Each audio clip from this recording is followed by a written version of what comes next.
And welcome back to the channel. And today is a bit of a celebration, amongst other things. I reached 1,000 subscribers last week, which I am massively proud of.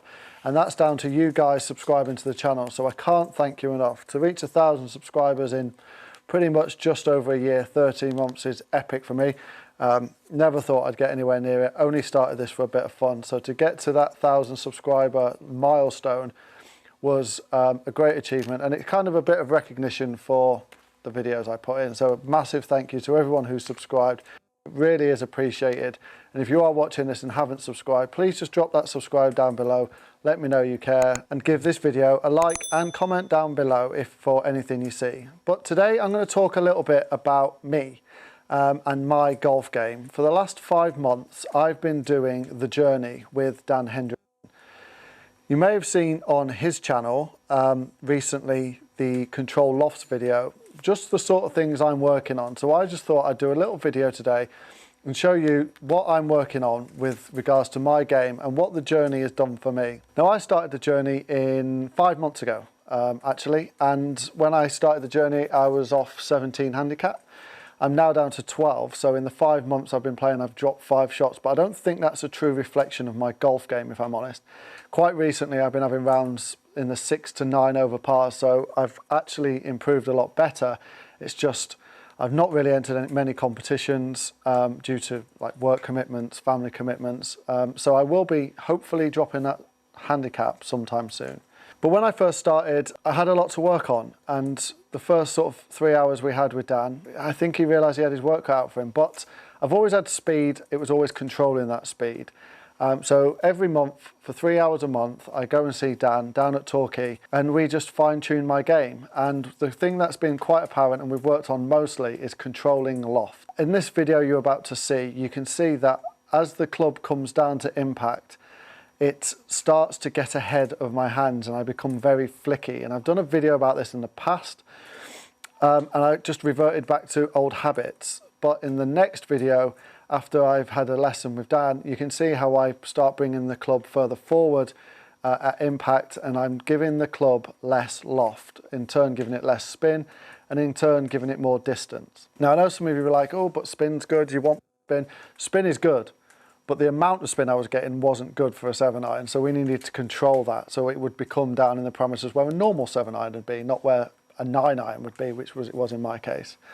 So we're going to jump into the simulator, and I'm just going to show you a few little things that I've been doing to try and get my loft down and to try and get my ball a little bit more of a penetrating ball flight. Let's jump in the simulator. Right, so I've not warmed up at all, so what I'm going to do is just go through my little routine of how I warm up. And what I'm trying to do is get the club pressed further forward at address, like this. So it's completely pressed forward, and then as I go back, I'm trying to come through like that. So where instead of like this you saw in the video, I'm trying to do that. So what I do is I just do a few little shots first, just half swings, just to get that feel of the club press forward and getting the loft off the club.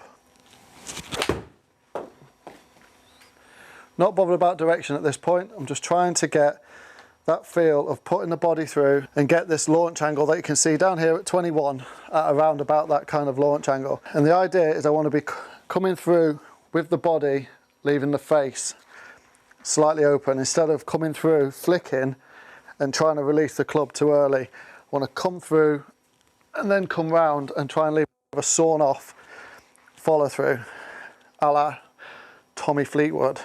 Just not got his skill. So just a few little warm-up shots, just a few little warm-up shots to try and just get that feel, presenting less loft, which that one was a little bit too much loft. Want that to be sort of around about 22-ish, I'd have thought. So just need to remember through and take the loft off. And that's all I'm doing at the minute, is getting that feel into my head. So when I take fuller shots, I've got that feel. And then with the fuller shots, what I'm trying to do is I'm trying to take it back higher hands, because I can get a little bit sideways sometimes. So I'm trying to take it back with higher hands, keep outside the line and keep the club facing the ball as long as possible. And as I come through, feel like I'm driving through but still lifting up and clearing those hips. And what Dan told me, which clicked straight away, was I can get very steep with the ball. So I'm trying to dig down on it. But he said, even though when you're swinging, you can bring the club up, the head is still going down, so you can still get that descending blow. So as I follow through, I'm driving up with that hip, but the club is still on a descending blow. And it's just little things like that with Dan that click in my head, and I go, actually, yeah, I understand that. So what that allows me to do is keep the lag on the club a little bit longer, because I'm still driving forward, whereas I used to think I'd get to here, and now I need to hit the ball, so I'd flick at the ball, and like impact position would be like that. Whereas now I can drive up, and impact position is a little bit with the handle further forward. So when we take a full shot, hopefully we can keep the loft off the club, the spin down, and get a decent strike. I mean, that was a bit fat. Not the greatest start, but the positives are the launch angle is still low, so you know, I can work with that. Sometimes I can just forget a few things as I'm going through it. So club handle forward, and then try and keep the club outside the line of the ball, but it won't be, but in my head that's what's happening. Yeah, the launch angles, but the spin's up again. So this is all I work on. I try and ingrain this into my head. Stronger grip, because I keep forgetting that bit. The downside to this is if you don't put the hips through, you shank it. So it really makes you drive those hips through. Just a sawn off follow through, and you get a nice distance. And that at 157 is about my average, but I didn't even feel like I'd gone after that. The ball speed is 112, which is pretty low for me for a 7-iron, but I'm getting the distance I'd get with a faster swing speed because I'm getting better launch conditions. You know, 7,000 spin, arguably perfect, maybe a bit too high, 23 launch, but it still went 157 with really next to no effort. And that's all I'm trying to ingrain in my head, is to keep the handle forward, clear the hips, and let the handle come up, but the club go down, instead of getting really steep with the ball. And because I do this sawn off follow through, it stops me flicking at the ball. You know, 161 again, 22 launch. It just promotes such better launch conditions, and the ball flight is a lot more penetrating because of it.